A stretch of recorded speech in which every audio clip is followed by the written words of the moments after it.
We ask for better performance. We ask for less laggy servers. They add ray tracing in a competitive game. Alright boys, welcome back to another video. You know we're on that road to 5k, right? So make sure you hit that sub button throughout this video. You're going to be blessed with the amount of information I'm giving you in this. We're going to go with a different kind of attack on this video. I want to talk about the issues that we've had in Fortnite for the last few seasons that didn't seem to get fixed with Season 8. I'm also going to be ranting about all the money that Epic Games is making and why they're not doing anything with it. Like, come on man, you worked on a season for 4 months, 5 months, and you didn't even change the map. Like, what's that shit about? You know, so I'm going to actually speak up about it. I know Cypher PK isn't speaking up about it yet. Ali A hasn't speaking up about it yet, and you think he would because he needs them views, bro. He needs them. You don't see no Ninja coming back in to talk about it, so it's up to me to talk about it, right? And we're going to start off talking about sponsored events before we talk about the player base, okay? Sponsored events. So we have chapter 1 on this side, and then we've got chapter 2 on this side. Now name some, events that were promotional for other companies in chapter 1. The only one that I can really remember, and that was big, was the Marshmallow event. Now that was a sponsored event, and it's understandable. I'm not mad at that. I don't get pissed. I enjoyed that event. Probably the best event. Okay, that was in chapter 1. Now, do you remember any other major sponsored events in chapter 1 to do with like stuff like that? Now, there was a few sponsored deals. Like, for example, we had the Arkham City where Tilted was, and I wasn't too happy about that because I wanted Tilted back, bro. I was the king of Tilted on those PS4 days, bro. On my little DualShock 4 controller, don't even know how to play claw using old school builds, bro. If you know, you know, okay? But look, staying on topic. There wasn't many deals going on back there, and that's when Fortnite was at its peak with so many players, all right?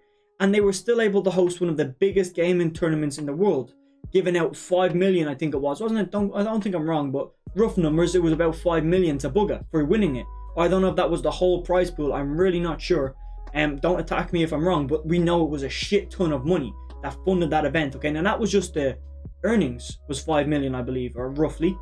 What about hosting and buying up and renting an arena, paying all the management, renting all those PCs? All that kind of stuff takes a lot of funding, but yet they were making all their money from skins and stuff like that. There wasn't major like sponsor deals to get that tournament up and running. They just saved the money and did it over a period of time. Fast forward, chapter 2 is now here. We are in chapter 2 right now. I'm just going to go off the top of my dome, and I skipped a few seasons, just be aware of that. I've only played maybe 3 or 4 of these seasons properly. I've dabbled with the other ones, but I've only played 3 or 4 of them properly, and I'm going to name off some of the events that happened in this season that were paid. Now look, I will have a point by the end of this. I'm not just complaining about events, because we love the events, but I want to put a spin on it. So, starting off, I remember the Travis Scott event was big. We had a Star Wars event with premiered like a Star Wars cutscene.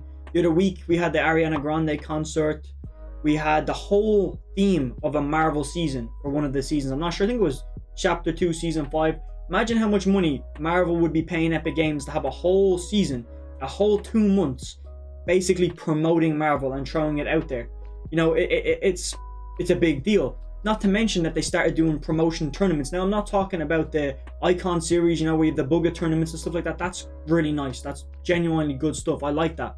But then when you've got tournaments for the Flash skin and for the Wonder Woman skin, you play a whole tournament just to get a skin. Now I'm going to spin it a bit and I'll pull myself back on context in a minute.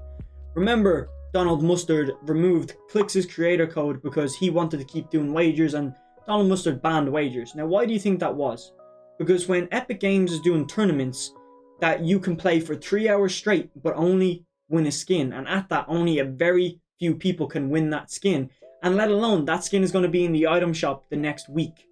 So, what is he doing there by actually stopping wagers and keeping those promotional free entry tournaments going? Is the fact that a lot of people would prefer to play wagers because they're going to get some money out of it. And that money is it's distracting players. People get sucked in to do wagers, but Epic Games needs to keep them playing promotional tournaments, so then they get their their paychecks for actually getting those players to play the tournament. And you'd be surprised how many people play wagers instead of playing the tournaments. So that's what I'm leaving with there. They stopped Clix from doing his thing. That made Clix, that kind of creative warrior kind of aspect, the best box fighter alive. That shit was his wave, and they just took that from him like nothing.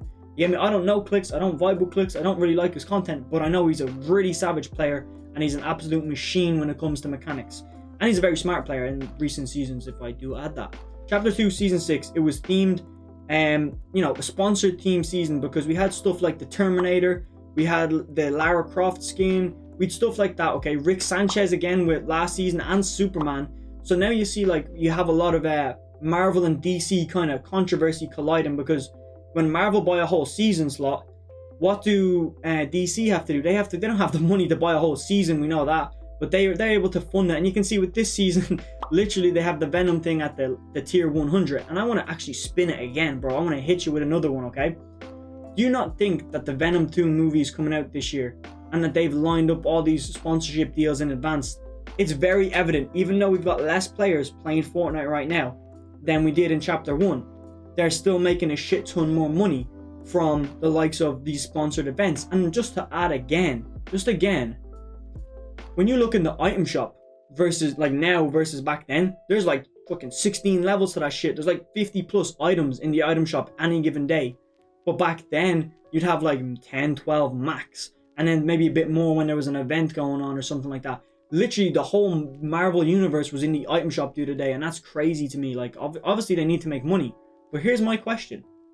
They've been making way more bank the last few seasons in Chapter 2 than they have in Chapter 1, despite the game literally halving in population. If I have those facts, I'll pull them up on screen. If I couldn't find them or I didn't trust the sources, there won't be anything on screen. You just have to trust me, because I did look into them and everything that I seen was thereabouts halved. Here's where my point is. They've been making way more money and we've been getting basically worse content. If they were able to, be back in Chapter 1, putting out an update every week or every second week, fuck it, we'll throw out a nerf to the pump, or, buff the tack this week, remove the tack from the game next week. Here's a drum gun that can do like a 66 headshot and fires like an absolute AK-47. Take that back out, we don't like it. Here's a sniper. Oh, here's a storm flip. That shit was good. You know why? Because that controlled the competitive scene. Because right now, if you notice, the meta's pretty being shallow the last few seasons. It's either pump, or it's lever, or it's charged shotgun, and it just bounces between those every few seasons. It doesn't keep people on their toes, whereas if there was a shotgun meta every other week, or at least every other month, or every 2 weeks, when people are forced to adapt to use new weapons, that skill base drops, because it means you have to be playing the game a lot. I mean a lot to be very good. If there's a new gun every week and you miss 3 or 4 days, you're not going to be with that meta. So you have to be playing consistently every day, which would actually keep people on Fortnite. It's not the fact of, oh, this is new content that we're putting out for you. It's the fact that you have to play. In order to compete in tournaments, you kind of have to play a lot more, because this week's meta might not be the same as next week's meta because of the tweaks they did. And that was very vital to, Fortnite growing, because, again, it keeps you on the game. What's the point in playing a game for 2 months straight using the same shotgun, the same AR, the same heals, walking the same rotations, using the same cars, dying the same way? You know what I'm saying? They don't spice it up enough. We'll throw in new vehicles, we'll throw in a baller, take it out, we'll throw in planes. That shit was cool to me. I know we've gotten the cars. Again, I'm not complaining, I'm just pointing out facts that they kept it fresh for a very long time and very consistently. What I was saying is, if you swap it up, you're forced to follow the trend. If the spaz is meta, you have to use the spaz. If for some reason a grey pump is meta for whatever, my whole 12 shotgun shells, you got to use it. If the combat shotgun comes into game and can one-shot headshot, you got to use it. It's constant evolution. But when you just be like, here is the charged shotgun, enjoy it for the next 2 months, people can get really, really good with it. They can dominate with it, and when nothing changes, they're just constantly improving. But when you change something, they're like kind of, a more jagged line. They're kind of good one week, terrible. Then towards the end of the week, they get really good with that weapon, and then they take it out and he goes down again. It's constantly like that. So when you keep people on their toes, they stay on the game longer because they've to improve. So that would be great for Epic. They could also give us a nice new map, which would have been nice in a new season. They don't. Okay, I don't know why. Don't know what the plan is. They might have something there. I don't know. We've had the same map basically for the last 5 seasons. Like, a few little POI changes, but basically it's the same map. Stealthy Stronghold has basically been the freshest POI on the map. Like, am I right? There's really been nothing else. Where's our 100% chest spawns? What was wrong with that? What was actually wrong with 100% chest spawns? Did one person complain about 100% chest spawns? I actually don't think so. Because at least you know that this building that has 5 chests is going to have 5 chests rather than having 1. And then your opponent is in the other room where, he's just stacked, literally, and you die because of luck that you can't predict. You can only minimize it, and that's what we're about on this channel, is just, getting better and kind of alleviating luck. Also, let's talk about Bloom for a minute, right? Let's talk about Bloom. That game that popped off for a minute called Splitgate, that was a fun game because it had no Bloom. If you had very good crosshair aim, that was it. Full stop. You were good. You were really good because there's no Bloom. There's just a bit of recoil you have to control. But with Fortnite, they limit how good your aim can be because after 3 shots, even though you could be on target with that little dot on your 3rd shot, that Bloom is so big, you're basically not going to hit it. And after 6, good luck to hitting anything. So it kind of controls your aim. It limits you, first of all, to being able to spray people. And it also limits how good you can be. Like, if you can hit 4 headshots in a row, you should be allowed to hit 4 headshots in the row.